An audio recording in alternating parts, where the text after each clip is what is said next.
Assalamualaikum. Pada video kali ini saya Dewinda akan menyampaikan refleksi pengalaman bermakna dari modul 2 pembelajaran sosial emosional. Poin pembahasan pada video saat ini yaitu apa itu pembelajaran sosial emosional atau PSE, komponen pembelajaran sosial emosional, mengapa PSE itu penting, bagaimana membuat lingkungan sekolah nyaman, dan refleksi pengalaman bermakna. Ada 5 poin pembahasan.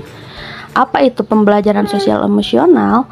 PSE atau pembelajaran sosial emosional adalah proses pembelajaran yang bertujuan untuk mengembangkan kemampuan siswa dalam memahami dan mengelola emosi, membangun hubungan yang positif, membuat keputusan yang bertanggung jawab, dan mencapai tujuan hidup.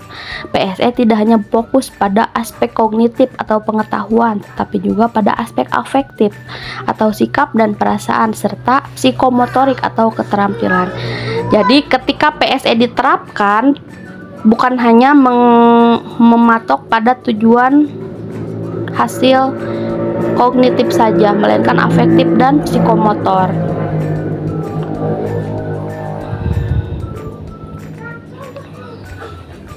Komponen pembelajaran sosial emosional ada 5. Yang pertama, kesadaran diri, yaitu cara mengenal diri sendiri. Yang kedua, manajemen diri atau kemampuan mengontrol emosi. Yang ketiga, kesadaran sosial, yaitu kemampuan memahami orang lain. Yang keempat, keterampilan berelasi, yaitu berkomunikasi dengan baik. Dan yang terakhir, pengambilan keputusan, membuat pilihan yang tepat atas sebuah keputusan.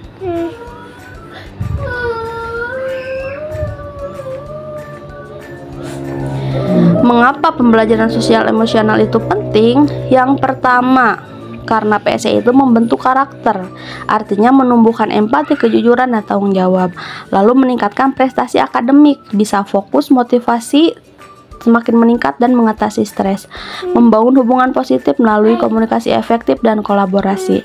Menyiapkan masa depan agar siswa siap menghadapi tantangan dunia kerja, dan mencegah masalah sosial dari bullying, kekerasan, penyalahgunaan narkoba, dan lain-lain. Sebenarnya masih banyak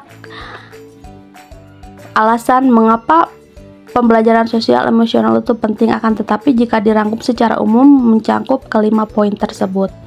Lalu bagaimana membuat lingkungan sekolah yang nyaman? Yang pertama, membangun hubungan positif antara guru dan siswa. Yang kedua, menerapkan kegiatan yang menyenangkan dan bermakna. Yang ketiga, menciptakan suasana belajar yang aman dan inklusif. Yang keempat, mengintegrasikan PSE dalam kurikulum. Yang kelima, melibatkan orang tua. Dan yang keenam, mengembangkan budaya sekolah yang positif. Salah satu budaya sekolah yang positif itu seperti yang dilaksanakan pada SMK Negeri 1 Cipongkor, yaitu setiap hari Jumat selalu mengadakan sholat duha berjamaah dan diselipi oleh ceramah. Nah, berikut video animasi dari refleksi pengalaman bermakna yang saya alami. Hai, namaku Dewinda. Sekarang aku adalah seorang guru. Namun, tahukah kamu kalau aku pernah merasa takut dan trauma untuk menjadi seorang guru? Dengarkan cerita lengkapnya ya.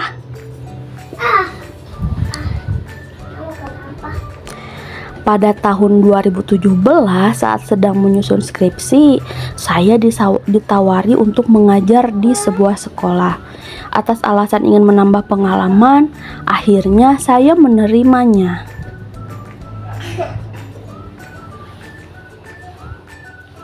Awalnya semua baik-baik saja. Saya mengajar dengan bersemangat dan hubungan saya dengan peserta didik juga sangat baik. Sampai pada suatu hari saat sedang di kelas, saya menyampaikan analisis hasil pemeriksaan tugas mereka.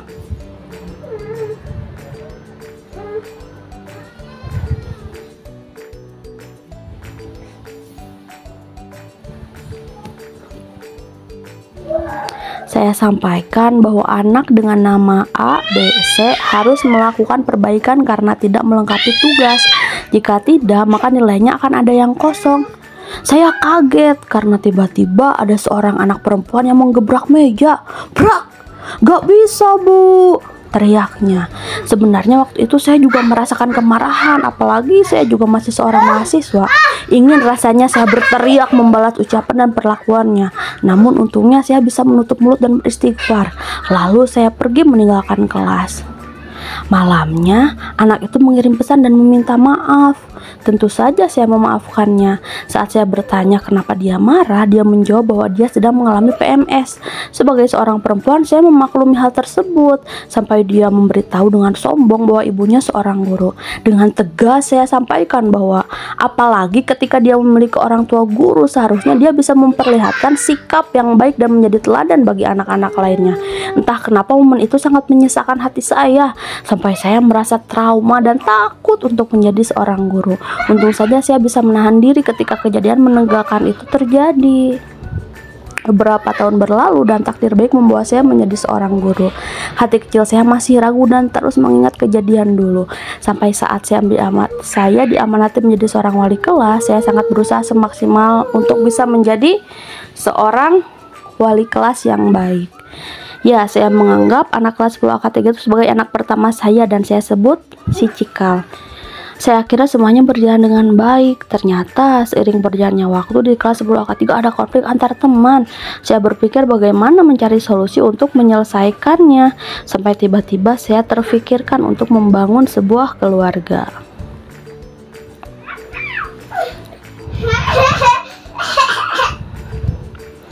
Saya melakukan deep talk dengan anak-anak yang saya wali kelasi.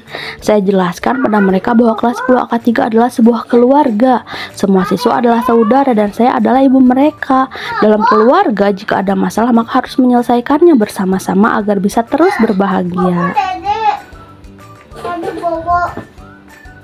Apalagi teman-teman satu kelas itu akan terus membersamai sampai lulus dari sekolah. Jika antara teman tidak ada keterbukaan dan saling memaafkan, maka tidak akan bisa sekolah dan belajar dengan nyaman.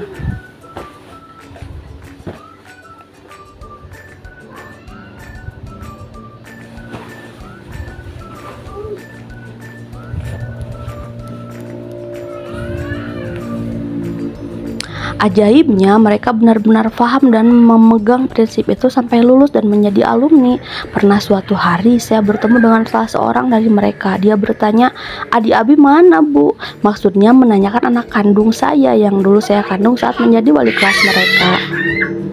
Selain itu, tanpa saya tanyakan, dia menjelaskan keberadaan teman-teman 10 AK3 yang lainnya, dan mereka saling tahu kegiatan mereka apa. Ternyata meski sudah lulus, mereka masih menjalin silaturahmi. Saya juga terharu karena mereka memiliki tata krama dan akhlak yang baik. Waktu itu tahun 2019 dan saya belum tahu apa itu pembelajaran sosial emosional. Namun jika melihat refleksi pengalaman bermakna yang telah saya ceritakan, secara tidak langsung saya telah melaksanakan PSE. Bapak Ibu guru hebat, yuk coba refleksikan.